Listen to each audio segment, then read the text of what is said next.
Gold medal वाली बहू। सपना के पिता एक गरीब किसान थे। माँ पिता खेत में काम करते तो पीछे से सपना गांव के बच्चों के साथ हॉकी खेलती। एक दिन शाम को, सारा दिन खेलती रहती है, ये नहीं कि छोटे भाई को संभाले। माँ पता है, मैंने आज हॉकी में पास के गांव के लड़कों की टीम को हरा दिया। अरे वाह वाह मेरी बेटी, शाबाश। ये ले कर रुपया, जा जाकर टॉफी खा ले। सपना खुशी से पिता के गले लग जाती है और बाहर चली जाती है। अरे तुम इसको बिगाड़ रहे हो, मैं ना इसकी शादी ही करा दूंगी। ऐसा कैसे शादी करा देगी? हाँ, अभी तो उम्र खेलने की है। माँ बड़बड़ करती वहां से निकल जाती है। लेकिन शाम को उन लोगों के घर कुछ लोग आते हैं। अरे राम सुखिया, जरा ये तो बतलाओ, सपना के बारे में क्या सोचा है? अरे क्या सोचना है मास्टर जी, पढ़ रही है, जितना पढ़ सकती है पढ़े, फिर शादी करवा देंगे, कोई अच्छा सा गांव का ही लड़का देख लेंगे। अरे तुम तो उसके पिता हो, तुमको कुछ नहीं पता? माँ घबरा जाती है। अरे का मास्टर जी, का पता नहीं, का हो गया? हम तो इनसे पहले ही बोल रहे थे कि लड़की की जात है, संभाल लो। अरे भाभी जी, आप भी ना कभी अच्छा भी सोच लिया करो। अरे सपना क्या खेलती है हॉकी, बड़े से बड़े आदमी भी नहीं जीत पाते हैं उससे।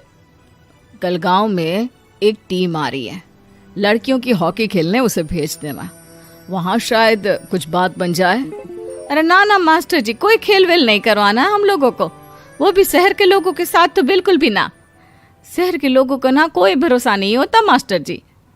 अरे कैसी बात कर रही हो सपना की माँ, बुरा आदमी तो हर जगह मिल जाएगा, उसके लिए शहर का और गांव का। हाँ हाँ मास्टर जी, हम लोग तैयार हैं, कल आ जाएगी सपना वक्त से। माँ के लाख मना करने पर भी पिता सपना को हॉकी टीम के लिए भेज देते हैं। शाम को सपना वापस आती है, लेकिन लट के मुंह से। और क्या हो गया, मार खाई हो का? कौन मारेगा हमें? कोई मार वार खाकर नहीं आए। अरे फिर शकल पर 12 क्यों बजे हैं, बताओगी? देखो माँ, आप समझोगी नहीं, बताकर फायदा क्या है? अरे बिटिया रानी, हम तो समझेंगे ना, हमें ही बता दे। सपना पापा के गले लग जाती है। पापा, मैं ना सिलेक्ट हो गई हूँ भारत की हॉकी टीम में खेलने के लिए। अरे वाह, ये तो बहुत ही खुशी की बात है मेरे बच्चे। फिर मेरी गुड़िया काहे परेशान है? पापा, मुझे दिल्ली जाना पड़ेगा आगे की प्रैक्टिस के लिए। माँ जो सारी बात सुन रही होती है, जोर से चिल्लाती है। एक पैसा नहीं है मेरे पास, समझे? कुछ नहीं दूंगी। शादी के लिए लड़का फाइनल भी कर दिया है, कल्ले का बेटा, वो शादी कर लेगा तुमसे। सपना पिता की ओर देखती है। अरे देख सपना, खेलने दिल्ली जाना है तो सिर्फ इसी शर्त पे कि आकर कल्ले से बेटे से चुपचाप शादी कर लेगी, बोल। अरे ठीक है ना, कल्ले का बेटा तो बहुत ही समझदार है, सरकारी नौकरी है उसकी, मान गया वो तो सपना शादी कर लेगी। सपना भी धीरू, जो कि कल्ले का बेटा था, उसे जानती थी। वो मन ही मन सोचती है कि शादी तो वैसे भी होनी है, लेकिन माँ की ये शर्त मान गई तो जीवन जीने का एक मौका तो जरूर मिलेगा। हाँ, मुझे मंजूर है। हाँ, तो कल मैं उन लोगों को बुला लूं? पिता और सपना दोनों एक दूसरे को देखते हैं। अब माँ ठीक है ना, बुलाने की क्या जरूरत है, वो लोग पसंद कर रहे हैं ना मुझे, वही ठीक है। बस आप तो मेरा दिल्ली का बैग पैक कर दो। सपना दिल्ली जाती है, दिल्ली टीम के लिए खेलने के लिए। सपना खूब अच्छा खेलती है और गोल्ड मेडल जीत कर आती है। जब वो गांव आती है तो उसका जोरदार स्वागत होता है। हर कोई सपना सपना चिल्ला रहा होता है। और सपना के पापा, तुम्हारी बेटी ने तो गांव का नाम रोशन कर दिया है। गांव की तरफ से तुम लोगों को गांव में पक्का मकान और सपना को परिषद में पक्की नौकरी देने के लिए हम तैयार हैं। अरे वाह वाह, पक्का मकान, ये तो बहुत अच्छी बात है, लेकिन सपना की नौकरी नहीं चाहिए हमें। हाँ, कैसी बात कर रही हो सपना की माँ? लड़की की नौकरी रहेगी तो अपने पैरों पर खड़ी रहेगी, किसी के आगे झुकने की जरूरत ना पड़ेगी। अरे चुप रहो, हम तो नौकरी ना करते हैं, पर मजाल है कि किसी के आगे झुके हो। ना ना, हमारी बेटी नौकरी नहीं करेगी। पिता लाख समझाते हैं लेकिन माँ नहीं मानती। और फिर वो दिन भी आ जाता है जब सपना को अपने कहे अनुसार लड़के से शादी भी करनी पड़ती है। ससुराल में। ए बहू, तू रोज रोज सुबह कहाँ जाती है?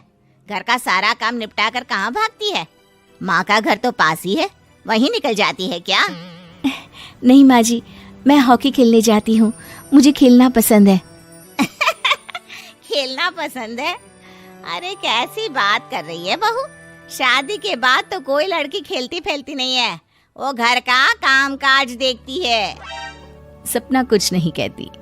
वो एक रोज कमरे में अपनी अलमारी ठीक कर रही होती है कि तब सुनो, वो जो लटक रहा है ना, क्या बोलते हैं उसे? मेडल। सपना पति की बात सुनकर खुश हो जाती है, उनके पास जाती है। मैं सोच ही रही थी कि तुमने कभी पूछा क्यों नहीं। ये मेडल है, मैंने जीता है, पता है, हॉकी में। बड़ा मैदान, बहुत से लोग, 2 टीम और फिर शुरू होता है जुनून। पता है, लगता है जैसे बस जिंदगी यही है, खेलते रहो, भागते रहो, दौड़ते रहो और लक्ष्य को पालो। सुनो ना, मैं ना भारतीय टीम के लिए खेलना चाहती हूँ। माँ, यहाँ तो आ जरा। सपना हैरान हो जाती है कि ये क्या हो गया, पति अचानक से माँ को क्यों बुला रहा है। हाँ बेटा, क्या हो गया? काहे गला फाड़ रहे हो? माँ, ये सपना क्या कह रही है? अरे बीवी तो बोलती ही रहती है बेटा, लेकिन क्या हो गया, चिल्ला क्यों रहे हो? ऐसा क्या बोल दिया इसने? माँ ये बोल रही है कि इसको खेलना है भारतीय टीम के लिए। सपना डर जाती है। नहीं माँ जी, मैंने कहा कि मैं चाहती हूँ कि वो मैं बोला था ना, शादी के बाद कोई खेलता नहीं, घर का काम काज देखता है, लेकिन फिर भी। नहीं माँ जी, ठीक है, मैं घर का काम देखूंगी, कल से मैं खेलने भी नहीं जाऊंगी, माफ कर दीजिए। सपना पति की तरफ देखती है जो माँ की तरफ देख रहा होता है। उसे गुस्सा तो आता है, लेकिन करती भी तो क्या, सास के सामने कैसे पति की क्लास लगाती। अरे बेटा, अब क्यों घूरे जा रहे हो बहू को? माँ, अभी इस बात का फैसला करके जाना, वरना ये तो तेरे कमरे से जाने के बाद मुझे। अब चुप हो जाइए आप, छोटी सी बात का बतंगड़ मत बनाइए। छोटी सी बात? बहू, ये कोई छोटी बात नहीं है। जो लड़की दिल्ली के लिए गोल्ड मेडल ला सकती है, वो देश के लिए भी तो गोल्ड ला सकती है ना। हम लोगों को किसी चीज की कमी नहीं है बहू, घर का काम तो कोई भी कर लेगा, लेकिन देश का नाम रोशन करने के लिए सपना चाहिए। जा बहू, तेरी ट्रेनिंग का सारा इंतजाम तेरे पति ने कर दिया है, जा खेल और देश का नाम रोशन कर। सपना की आंख में आंसू आ जाते हैं। वो सोचती है कि बेटियों को मायके के साथ अगर ससुराल में भी सहयोग मिले तो ऐसा कोई काम नहीं जो वो नहीं कर सकती है।